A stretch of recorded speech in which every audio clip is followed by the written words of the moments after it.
Olá! Já parou para pensar que a gente vive em um mundo de misturas? Mas como é que separamos o que é útil daquilo que não é? Hoje vamos mergulhar na química que organiza o nosso mundo, desde o café da manhã até o combustível do carro.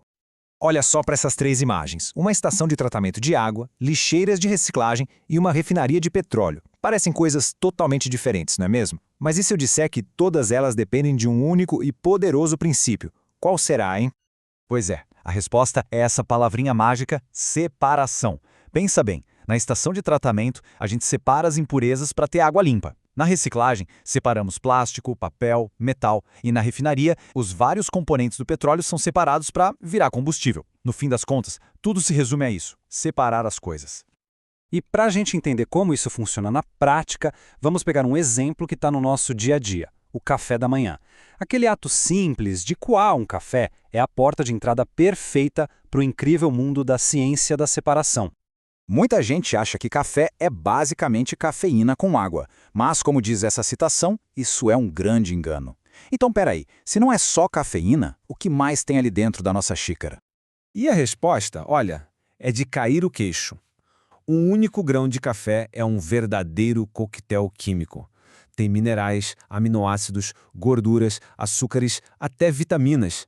E o detalhe mais curioso: a cafeína representa só de 1 a 2,5% do grão. Na verdade, o café é o que a química chama de mistura. E isso nos leva a uma distinção fundamental na química. Para a gente poder entender como separar as coisas, primeiro a gente precisa entender do que elas são feitas, ou seja, a diferença crucial entre o que é uma substância pura e o que é uma mistura. Então, o que é uma mistura, afinal? De forma bem simples, é quando a gente junta duas ou mais coisas e elas não reagem quimicamente entre si. Cada uma continua sendo o que era antes. É o caso do pó de café. Os minerais, os açúcares, a cafeína, tá tudo ali junto, mas cada um na sua. E esse exemplo aqui é ótimo. Sabe a água mineral que a gente compra achando que é pura? Então, na verdade, ela é uma mistura. Além da molécula de água, o H2O, ela tem vários sais minerais dissolvidos. São eles que dão aquele gostinho característico de cada marca. Bom, do outro lado da moeda a gente tem as substâncias puras, e elas podem ser de dois tipos. As simples, como o gás oxigênio que a gente respira, o O2, são feitas de átomos de um único elemento. Já as compostas, como o dióxido de carbono, o CO2, são formadas pela combinação de átomos de elementos diferentes. Certo?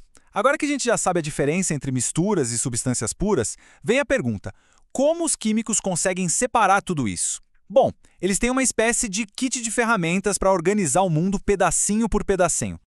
Vamos começar pela mais familiar de todas: a filtração.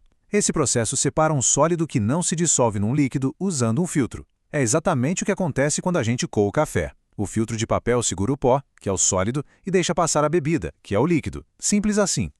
Depois temos a catação, que talvez seja o método mais antigo e intuitivo que existe.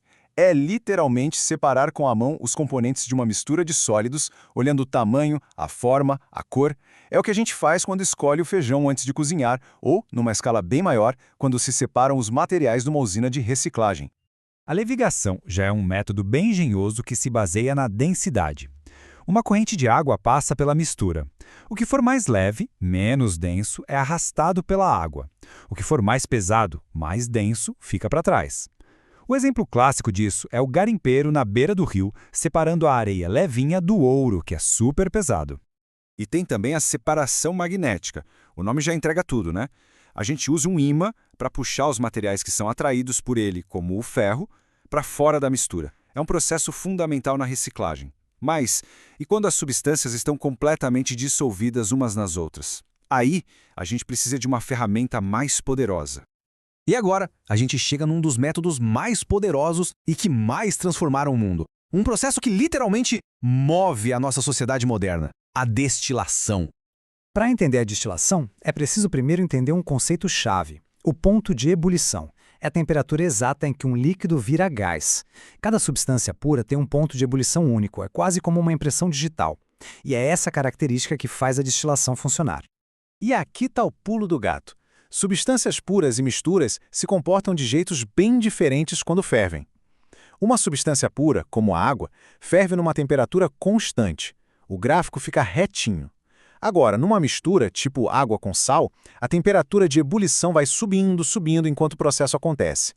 É essa a diferença que os químicos exploram. A destilação simples serve para separar um sólido que está dissolvido num líquido. Primeiro, a gente esquenta a água com sal. A água, que ferve numa temperatura bem mais baixa que o sal, vira vapor. Esse vapor passa por um tubo frio, que é o condensador, e ali ele volta a ser água líquida, só que agora pura. A água pura é coletada e o sal fica para trás. Isso nos leva para uma escala gigantesca. Imagina uma torre enorme numa refinaria. O petróleo cru é superaquecido lá embaixo e a mistura de vapores começa a subir. Como a torre é mais fria no topo, cada componente se condensa em um andar diferente de acordo com seu ponto de ebulição. Lá em cima saem os mais leves, tipo o gás de cozinha. Nos andares do meio, a gasolina, o querosene, o diesel, e lá no fundo ficam os mais pesados, como asfalto. Depois de ver tudo isso, fica bem claro por que a separação é tão importante. Não é só um conceito de laboratório, é um princípio fundamental que possibilita o nosso estilo de vida, desde o que a gente come até como a gente se locomove. Então a grande lição aqui é a seguinte: todo o processo de separação se aproveita das propriedades únicas de cada substância, seja o tamanho, a densidade, o magnetismo ou o ponto de ebulição. É a habilidade de explorar essas diferenças que nos permite organizar o mundo material ao nosso redor. O nosso mundo é uma imensa e complexa mistura. A ciência da separação nos dá as ferramentas para purificar a água que bebemos, reciclar metais preciosos do lixo eletrônico, desenvolver novos remédios.